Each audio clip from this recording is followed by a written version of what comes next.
Salut à tous la famille et bienvenue dans ce nouveau numéro de Can Inside. Aujourd'hui, on a un programme complètement lunaire. On va parler d'opportunisme, on va parler de sélections africaines qui marchent sur la tête, mais on va surtout commencer par une question qui me taraude l'esprit depuis quelques jours. Les gars, posez-vous 5 minutes et répondez-moi franchement.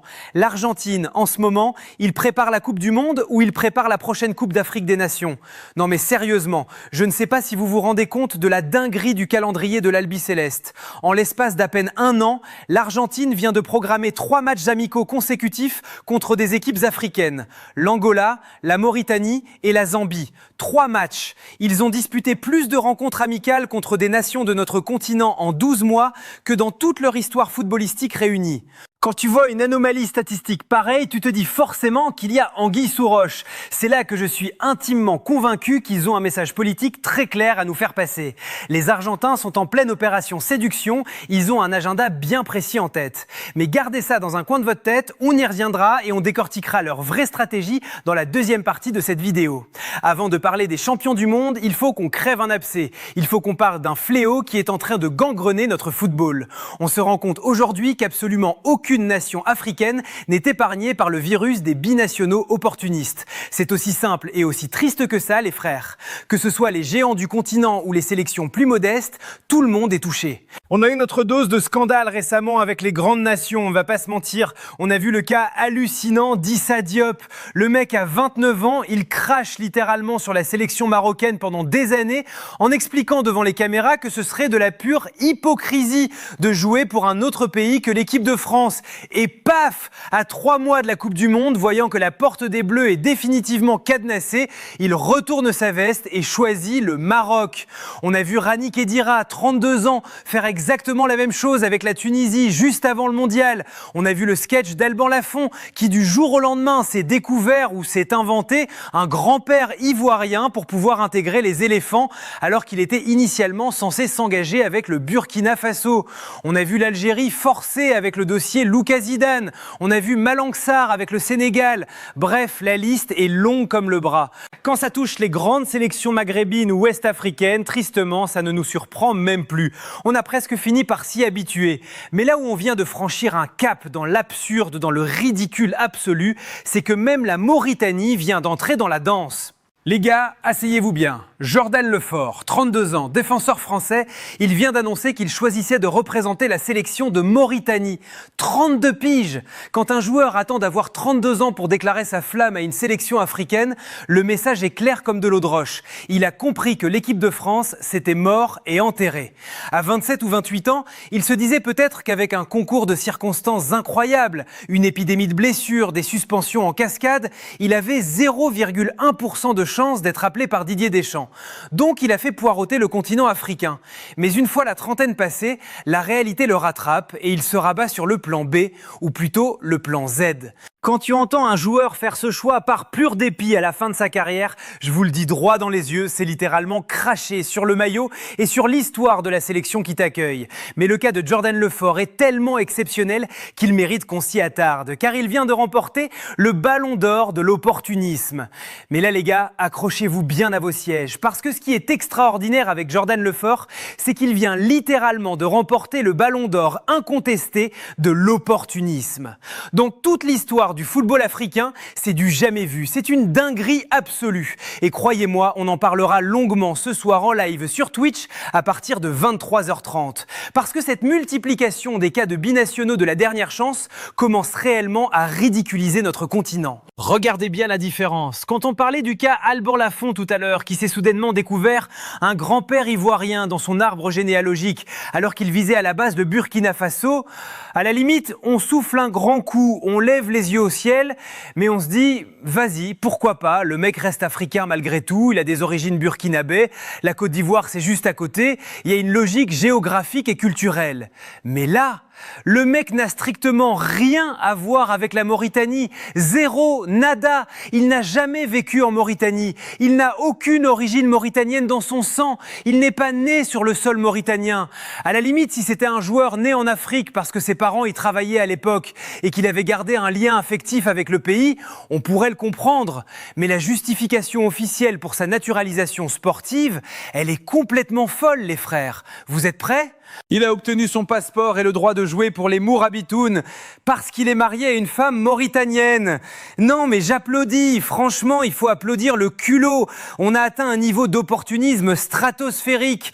La dernière fois qu'on a vu une tentative de naturalisation un peu tirée par les cheveux pour un joueur français sur le tard, c'était Jérémy Morel avec Madagascar. Mais même Morel, si je ne dis pas de bêtises, il avait un vrai lien du sang. Il avait un père d'origine malgache. Là, c'est lunaire. Tu te maries et boum, tu deviens international pour jouer des compétitions africaines.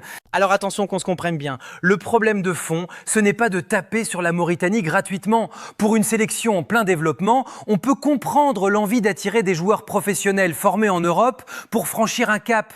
Si on parlait d'une toute petite nation du football, une équipe perdue à la 200e place du classement FIFA comme Djibouti, qui n'a pas de championnat professionnel, qui ne joue jamais de grandes compétitions et qui cherche désespérément un cadre pour encadrer ses jeunes, à la limite, ça passerait. Mais on parle de la Mauritanie, les gars. Une équipe qui s'est qualifiée pour les dernières éditions de la CAN. Une sélection qui a été magnifique à voir jouer récemment. Ils n'ont pas besoin de se rabaisser à naturaliser un mec de 32 ans par alliance matrimoniale. L'image que ça renvoie du football africain est terrible. C'est très dur pour notre dignité sportive. Ça donne l'impression au monde entier que nos sélections nationales sont des équipes de clubs de quartier où tu peux ramener ton beau-frère le dimanche matin parce qu'il manque un gars pour faire le nombre. Et le pire dans tout ça, ce qui me met vraiment hors de moi, c'est le timing de cette annonce. Parce que cette naturalisation express tombe à un moment extrêmement précis et diablement suspect. Et c'est bien ça qui me rend fou, les gars. Parce qu'au-delà de la justification matrimoniale qui prête à sourire, ce qui me met dans une colère noire, c'est le timing de cette annonce. Quand est-ce que cette fameuse naturalisation sportive tombe publiquement? Est-ce que c'est en pleine période creuse? Non! Cette décision tombe, comme par le plus grand des hasards, quelques petites heures seulement après l'officialisation d'une affiche historique, d'un match de gala monumental, Mauritanie-Argentine. Alors oui, je vois déjà certains venir défendre le dossier en commentaire et me dire « Ouais, mais tu juges trop vite, ça fait sûrement des mois, voire des années qu'il était en discussion avec la fédération mauritanienne. » C'est possible, c'est tout à fait possible que les papiers étaient en cours. Mais avouez que la coïncidence est grosse comme une maison. Le timing est tellement catastrophique que, vis-à-vis de l'opinion publique, ça fait terriblement tâche. Ça pue l'opportunisme à plein nez et ça renvoie l'image d'un joueur qui vient uniquement pour croiser les crampons avec les champions du monde en titre. Parce que moi, quand j'analyse cette situation, ma première pensée ne va pas à Jordan Lefort. Ma première pensée, elle va directement au joueur mauritanien. Le vrai, le gars qui a grandi au pays, ou le binational qui a choisi les Mourabitoun très tôt, quand ce n'était pas encore bankable. Je pense à ce joueur qui a transpiré sang et eau sous 40 degrés, qui s'est arraché sur les pelouses parfois compliquées du continent, qui a pris des coups dans des déplacements hostiles pour qualifier sa nation à la dernière Coupe d'Afrique. Ce gars-là qui se bat au quotidien pour son maillot, qui rêve depuis qu'il est gamin de pouvoir un jour jouer un match de cette envergure face à une immense nation sud-américaine. Qu'est-ce qui va lui arriver? Il va regarder la liste du sélectionneur et il va s'apercevoir que sa place dans le groupe ou sa place de titulaire vient de sauter. Il va se faire voler son moment de gloire, le match de sa vie, pour laisser la place à un mec de 32 ans qui débarque la bouche en cœur avec un passeport tout neuf obtenu par les liens du mariage. Je suis le premier à être extrêmement content et fier pour la Mauritanie. C'est extraordinaire pour ce pays et pour la ferveur de ses supporters d'accueillir ou d'affronter une équipe comme l'Argentine. C'est historique, mais je suis absolument dégoûté de me dire qu'un soldat de la première heure va être sacrifié sur l'autel de ce match de gala pour un joueur qui n'a aucune histoire avec cette sélection. Je le dis, je le répète et c'est ma philosophie depuis le début sur CAN Inside, notamment pour les Coupes du Monde. Un joueur qui veut choisir son pays d'origine sur le tard, aucun problème, la porte est ouverte. Mais il y a une condition morale. Tu viens après la grande compétition et tu fais des qualifications pour la CAN suivante. Tu vas au charbon, tu vas faire le sale boulot dans les matchs fermés, compliqués, sans caméra internationale. Tu prouves ton amour du maillot, tu gagnes ta place à la sueur de ton front et seulement après, on verra. Mais là, c'est tout l'inverse. Les qualifications pour la prochaine CAN vont arriver très bientôt. C'est là qu'il aurait dû faire ses preuves. Mais non. On débarque juste pour les paillettes, pour prendre la place d'un autre dans le match que tout le monde va regarder. Ce n'est pas comme ça que fonctionne le football de sélection, les gars. C'est un manque de respect total. Et d'ailleurs, en parlant de ce match de gala et de l'Argentine, il est temps de fermer la parenthèse mauritanienne et de s'attaquer au vrai mystère de cette vidéo. Parce que les choix récents de la fédération argentine soulèvent énormément de questions. Et d'ailleurs, en parlant de ce match de gala face à l'Argentine, il est grand temps de fermer la parenthèse de la Mauritanie et de s'attaquer au vrai mystère de cette vidéo. Parce que les choix récents de la fédération argentine soulèvent énormément de questions. Et je sais que je ne suis pas le seul à avoir remarqué cette anomalie monumentale dans leur calendrier. Je vous le disais en introduction, l'Argentine a programmé 3 matchs contre des équipes africaines en l'espace d'une seule petite année. L'Angola, la Mauritanie et la Zambie. Au tout début, quand ils ont annoncé le premier match amical contre l'Angola, on s'est tous dit « Pourquoi pas, c'est sympa, c'est exotique, ça fait une belle affiche inédite ». Mais quand tu enchaînes derrière avec 2 autres nations africaines en si peu de temps, alors que tu es le champion du monde en titre et que tout le monde s'arrache pour t'affronter, là, ça ne relève plus du hasard. Moi les gars, j'ai une théorie très claire là-dessus et je pense sincèrement que c'est la seule explication logique à ce calendrier surréaliste. L'Argentine est en pleine opération de nettoyage d'image. Ils veulent absolument redorer leur blason à l'international et nettoyer cette étiquette nauséabonde qui leur colle à la peau depuis quelques mois. Attention, je mets un point d'honneur à préciser ma pensée. Personnellement, je n'ai jamais été du genre à faire des généralités absurdes.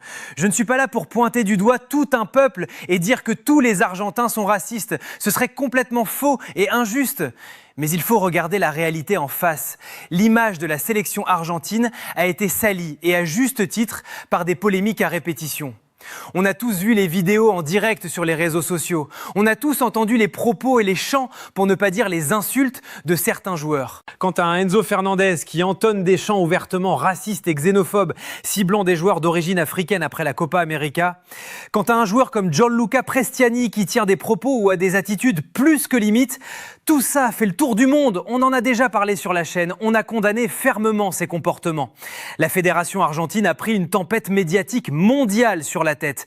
Et aujourd'hui, je suis persuadé que leur projet, leur plan de communication en interne, c'est de dire « Regardez, on n'est pas raciste. La preuve, on adore l'Afrique. On va faire une tournée amicale contre des pays africains. » C'est clairement de la communication de crise, les frères. C'est du sportswashing de réputation.